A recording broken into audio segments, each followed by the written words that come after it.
Hey everybody, my name is Robert Hollis. I hope you're having a wonderful and blessed day. And today's title is Can You Teach Me? Can you teach me? So we'll get started just here in a little bit. Again, for those of you, you can go to roberthollis.com/free and get a free PDF of my best-selling book on Amazon that covers a lot of principles of how I went from zero to multi-millions. And make sure to do that. So, hi, Bill Shoemaker.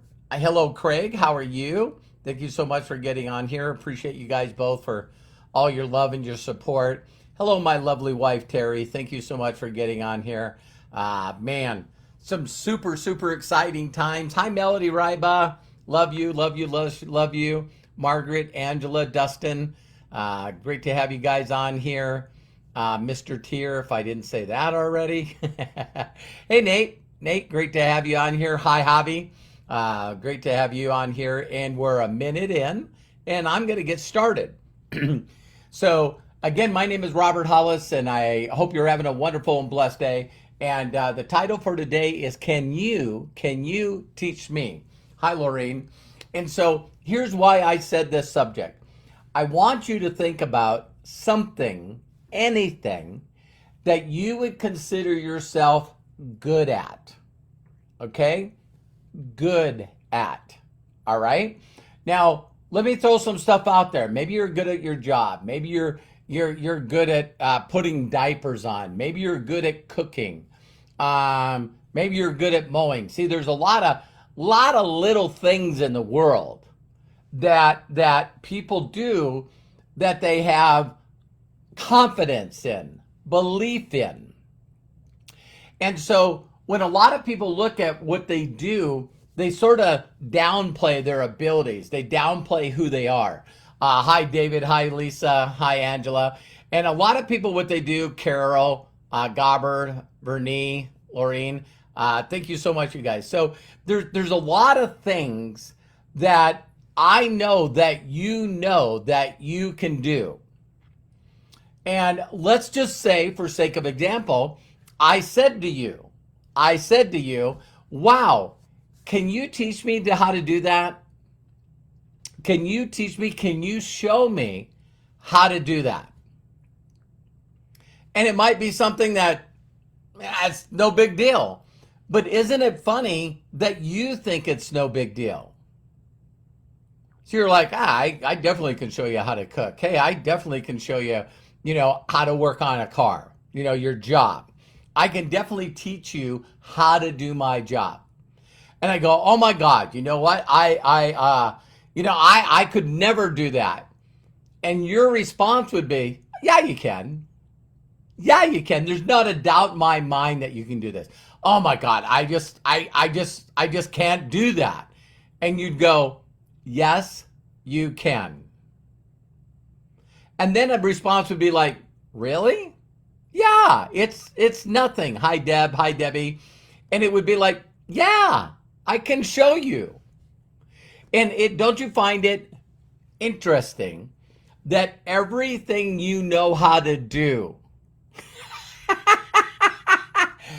everything that you know how to do, there's people on this planet that don't know how to do it. In fact, there's a lot of people in the world that are unconscious competent, right?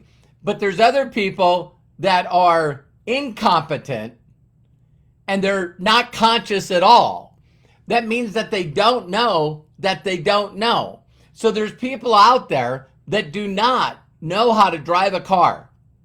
They don't know how. They've never had a job. They've never put a diaper on. They've never cooked. There's people that don't know English. And so you guys got to understand that, imagine this. If people get in an accident or say they get some kind of brain trauma and a stroke, and all of a sudden they don't know how to walk. They don't know how to feed themselves. They don't know how to do anything. And the first thing they have to do is get with someone in rehabilitation that can reteach them how to do it. And you're probably saying, well, why am I bringing this up? There's things that you know how to do that are so like unconscious competent. You know, I always use the example where you walk without thinking. You talk without thinking a lot of times. You got the people that can drive and they can text on the phone what they're not supposed to do while they're eating a donut, and they're steering with their knees. They're texting while they're drinking a cup of coffee, and they're steering with their knees. And these are things. Hi, Jan. Hi, Lisa. Sally, Margaret, Kai, Chris. Thank you guys so much for getting on here. This is stuff that you learned how to do by first seeing someone do it. So let's just say there's something that you feel confident in doing. I was seeing Lisa Marie on here, and I just thought right away, the first time that someone showed me how to swim, the first time that someone showed me how to water ski, the first time I learned how to snow ski, the first time that I learned to ride a motorcycle, the first time that I learned to, drive a wave runner or a jet ski, the first time that I drove a quad runner, which we used to call 3 tires, right? It wasn't called a tricycle. But there's all these things that we've never, ever, ever done. That if you've seen it and someone knew how to do it, this world is very simple, super simple. We got to go, I decide. I'll give it a try. I'll give it a try. All right? Then once you try, then you got to just really pay attention to the way that the person did it. You can't be thinking of other things. You'll notice that, when you learn something new, it takes a lot of focus. It takes a lot of concentration. It takes a lot of being present to learn how to do that. And all of us have seen super funny videos that sometimes aren't funny of people wiping out on a motorcycle for the first time, or making a mistake when they're water skiing, or surfing, anything. But you start out not being good at it, and it's uncomfortable, and you're worried about what other people think. So you're thinking, God, I look stupid. Oh my God, I'm bad at this. Oh, I don't remember how it goes. What if you're going to learn a game, right? The first time that you're playing, like maybe a video game, or maybe the first time that you're learning. I'll give you a funny example, but I know you guys are on track on what I'm talking about. I remember the first time that I was with a bunch of friends, and we all decided, we were in Vegas, and I decided to see if I could play craps, right? And I'm looking up on that board, and it says, if you put it on here, it's got to be in multiples of this. And if you put it here, it's got to be multiples of this. And if you put it here, you got multiples of this. And so I'm watching the game. I'm watching the game. And then all of a sudden, it's like everyone's excited, and people are moving money around, and then everyone's, laughing, and everyone's excited, and the guy is rolling the dice, and he goes to roll the dice, and everybody's screaming, and the pit boss is moving chips around and pulling chips this way and pushing chips out to the winners, and then they do it again. And I mean, it's just flying. And I believe that I got it. I believe that I got it. And I grabbed some chips and I set it out on the line, and the table goes silent. The table goes silent. I mean, everyone just stops what they're doing. And I look at the people and they're all staring at me. And I look at the pit boss and he's staring at me. So I felt so embarrassed, so humiliated, so uncomfortable that I just grabbed my chips and pulled them back off the table. And everyone got excited and the game went back to the way it was. And I was going, wow, I got to learn how to do this. So that was my one of millions, if not billions, of little funny mistakes that I make. I laugh at myself. Then the next thing I did is I watched this one guy that was just like, God, he had more chips than anybody. And I was watching where he was putting his chips, and he was using really high. I mean, he was using like $500 chips, $1,000 chips, $5,000 chips, $10,000 chips. And I was watching him move these chips. And I went, okay, so if I bet $5 or $10 or $50 or $100, if I do it in the same amount that he does and put him in the same places he does, I'm going to try that. So here's the uncomfortable part again about trying again. So this time I take my $5 and my $10 chips and I put them where he puts them, and everyone's excited. And no one even like knows that I'm there. It's like I just slid it out and they shook it and bingo. And all of a sudden the guy, the pit boss is moving chips toward me. Here's a statement that I say that's a whole different video. Is the worst kind of success is a little bit. The worst kind of success is a little bit. So now I'm following him. And I'm not a gambler. But we just decided to try it. And I bet you I was there for probably 30 minutes. And I also, all of a sudden, I had $3,400 in front of me. Why? Because I stopped overthinking, including, I'm going to be embarrassed, I'm going to be humiliated, what about other people say, blah, blah, blah, blah, blah.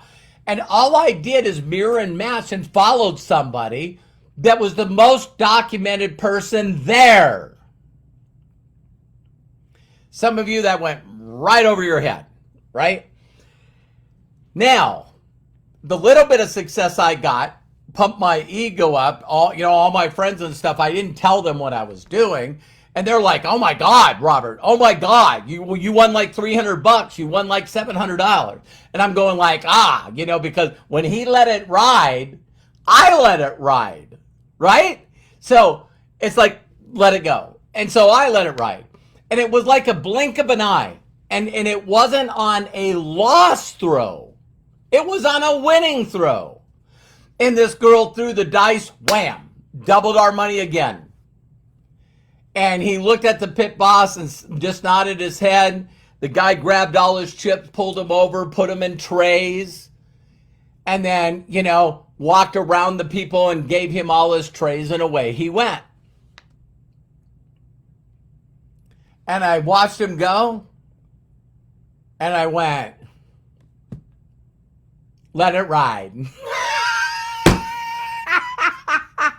And 2 shakes of the dice, I went from $3,400 up to being zero.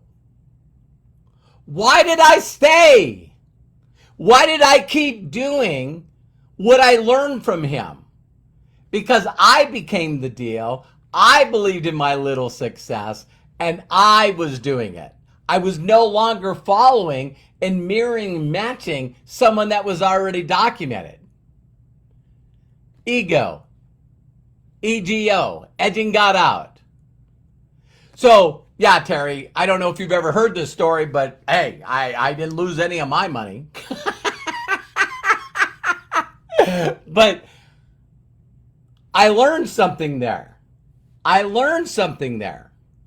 See, it's like as soon as I stopped following someone that was documented and I thought I already figured it out,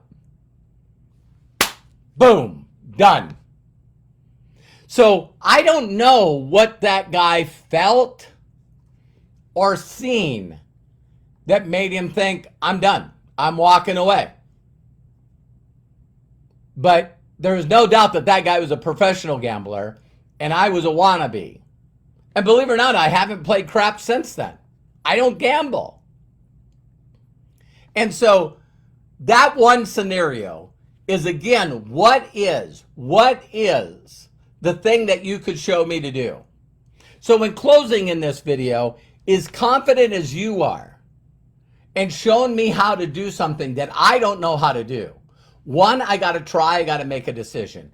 Two, I got to pay attention. I got to pay attention and not overthink or not think at all and just trust in the process that you're doing. And to do it long enough to get consistent results. Not add something, not take away something, not add a few words, take away a few words. Just trust in the process. So what made me successful in this industry is that I trusted my mentor for 18 months. I didn't want to do anything other than what he told me to do. Do you guys understand what I'm saying? And so if you're not getting results, first of all, I guarantee you're not doing what you think that you're doing. Did you hear me? You think that you're doing it like me, or you think you're doing it like another documented person, but you're not. Because if you were, you'd get results. Not one time, every time. So if you can show me how to do what you do, I know that I can show you what to do, what I do. It's simple. It's easy. It takes less than 2 minutes. Really, honestly, like a minute and 15 seconds.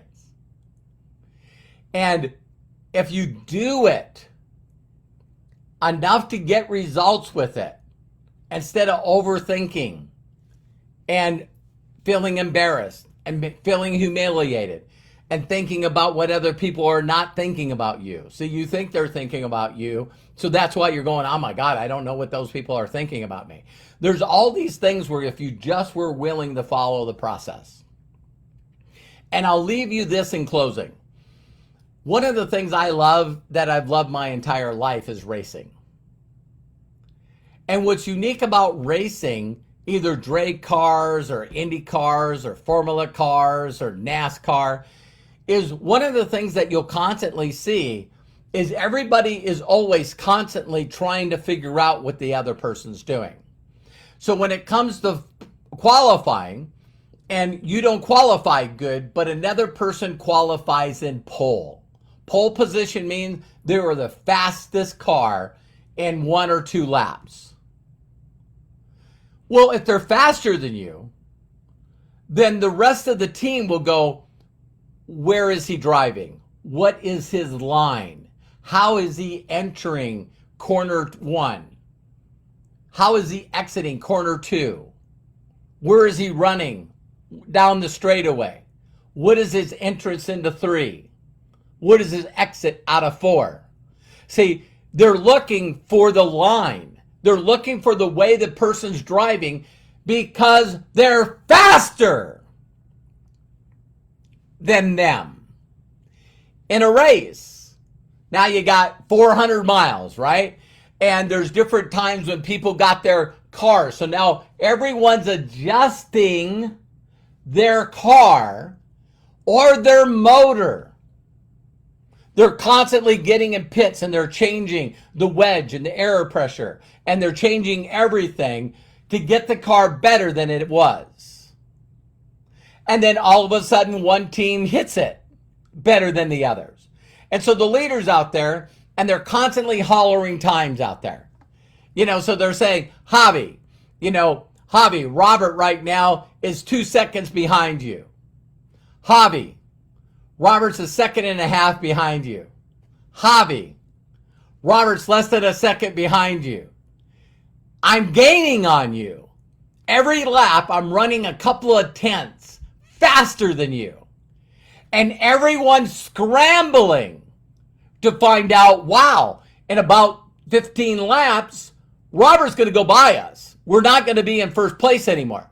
So the spotter, the person that sets up on the high walls in the bleachers or on sometimes the roof of the place, are going, what's his line?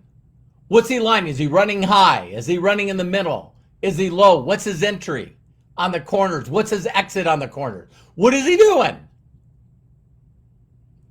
Because if you don't figure it out, I'm going by you. So in racing, there is no ego going on. It's like everybody wants to know what the fastest, most consistent person that won the most races. Everybody wants to do what they're doing. And in network marketing or marketing, everybody does not want to do what the leader's doing. It is the stupidest, idiotic thing I've ever seen. Me, I'm not like that. Wow, who's the number one earner? This guy. What is he doing? What is he saying? Who is he approaching? What's his sequence? What's his process? What is he doing? And then I see it and I don't understand. Here's the funny part, right? We're finished. Why would he do that? Why would she do that? That sounds stupid. I'm not doing that. And then I'll hear from somebody else that's not documented, or they're not going to show their documentation, so I'm guessing. And so what I do is I add a little of that in there. Why? I don't know, because I've been doing it forever and not getting any results, so I might as well just keep doing that. Me, I would totally stop everything I'm doing if someone outproduces me.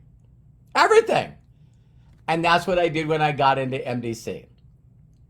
So when I met Josh, and I knew that he helped Jenna as a independent affiliate, that's now his wife. When I seen that he showed her how to make $17 million, I'm like, Josh, what do you share? What do you do? What's your step 1? What's your step 2? What's your step 3? What link do you use? What video do you use? And he tells me and I just do it. Did you guys hear me? And so still to this date, I still don't do videos for presentations. I don't do product videos. I use the system. My magic, I trust the system so much that I just put more people in front of the system faster than anybody else. Same thing I was taught 35 years ago. Say as little as possible to as many people as you can, as fast as you can, because the goal is to find the right people at the right time in their life. Unfortunately, a majority of the people are not the right people. Their mindset's not right. They're a victim. They're a blamer. They're a, oh, woe is me. They've worked out a habit of doing just as little as possible. They're inconsistent. They don't believe. And then you got the other ones that have the ego. I'm changing everything. If Josh says do this first, I'm not doing that. If Josh says do this, I'm not doing that. And there's people that are going to watch this video live and recorded. And I'm just telling you, if you're learning from an individual that's showing you different steps,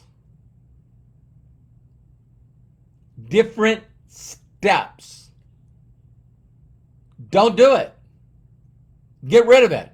Go through everything you're going. And if you want to understand about the process, then ask. Ask a documented person. Angela's on here. And Angela's like, hey, listen, I seen you do this Instagram and you brought up something different than you do in your videos. What should I do? I said, she does something different than I do. So go back to the videos. So how many people know my video that I tell people to share? Do you know what that video is? It's not a presentation. It's a peak of interest.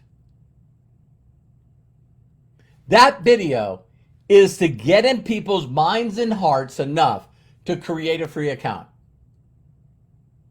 Now, I can tell you what to say to get people to create a free account, but I've noticed that people are not good at getting people to do things.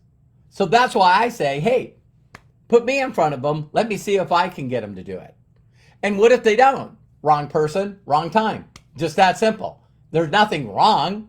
It's just that. So each and every one of you, I wanted to share with you, you know something that you could teach someone that doesn't know it. And if you would just surrender, if you would just frickin' surrender, become humble, get rid of your ego, and learn a process that other people do. And don't second doubt it. The way you figure out if the numbers work or not is by putting X amount of people in front of it. And like I told you, my mentor told me what the numbers are. You can't go out and drive one lap on a racetrack and say, that won't work. You got to do hundreds of laps.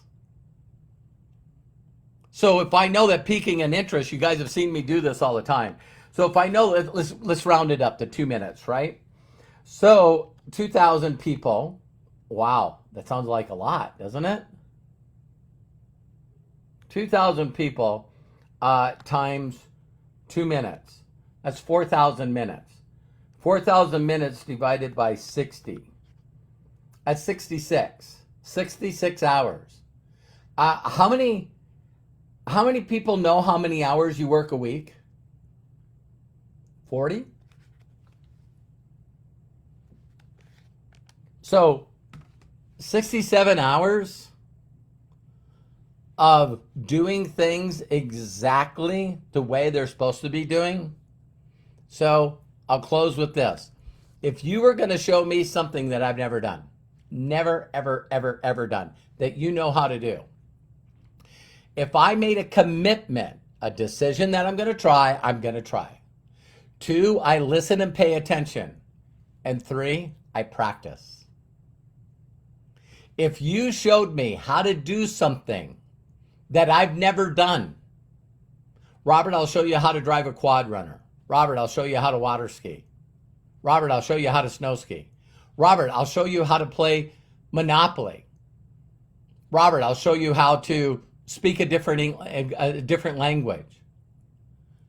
If I practiced and listened to you for 67 hours, do you think I'd get better at it? Do you think that I'd get better at it? If I was throwing cornhole or horseshoes or darts, playing pool, going bowling, whatever it is. If you wanted to show me how to diaper a baby, Eric Markman, if you were going to show me how to clean floors, how to strip and wax and clean floors, if I put 67 hours seriously into listening to you and doing it the way you told me, would I get better at it? Craig, if you showed me how to act, would you get better at it? And when you get better, you get results. And when you get results, you get excited. And when you get excited, you tap more into your potential. And when you tap more into your potential, you do more action. And when you do more action, you get more results. And now that you got more results, you get more excited. And when you get more excited, you tap more into your potential.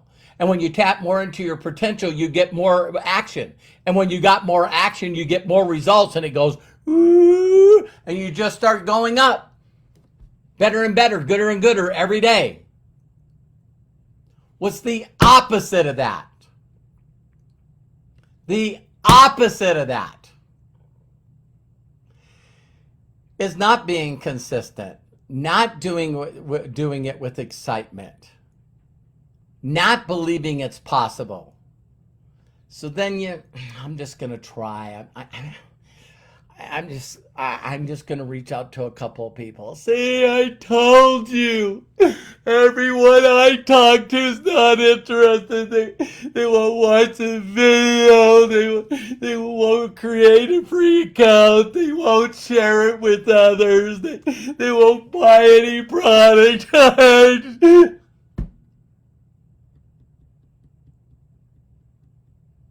All right, I'll try it again. Don't try. Don't try. Make a commitment to seriously do it and learn the process for the 67 hours. The peaking of 2,000 people. You got me? So my mentor said, Robert, I bet you can't get 70 people to see my video, an hour video. I bet you can't get 70 people to watch this video all the way through in your first 30 days. I said, game on. Game on. Did it. Hit the same position as 25K. Made 10 grand. Do you think I'm bulletproof now? Holy crap. Hit 25K, made 10 grand. Can still do it today. Exactly the same way in MDC. That's what we did 4.5 years ago. And then my mentor said, now, you ready for your next goal? Yeah. Super. Master. Okay. 2,000. What? I want you to get 2,000 people to watch a video. And every time I say this, people don't hear me. That's not 2,000 people you piqued interest. That's not 2,000 people that you talk to. It's not the same people that you talk to over and over and over again. It's not the 2,000 people that didn't reply. It's not the 2,000 people that told you to get lost. It's not the 2,000 people that didn't do what you asked them to do. It's 2,000 people that watched the video. So, are you going to put your 67 hours in, or are you going to whine and complain and say it doesn't work? Doesn't work for me. All right. So I love and appreciate you. If no one's giving you permission to succeed, be happy and fulfilled, let me be the first. That's what my mentors did to me. I love and appreciate you, and please do me a huge personal favor and share this with everyone that you know. My goal is to impact millions of people, and I'm halfway there. Thank you, Matthew. Thank you, Craig, Javi, Danielle, Craig, Jimmy, Bill, Eric, Gail. Wow, Jonathan. Great to see a lot of people on here. That's cool. Eric, of course, I'll read your guys' comments later and put a heart on it. Love and appreciate you guys. See you in the next video. Bye for now.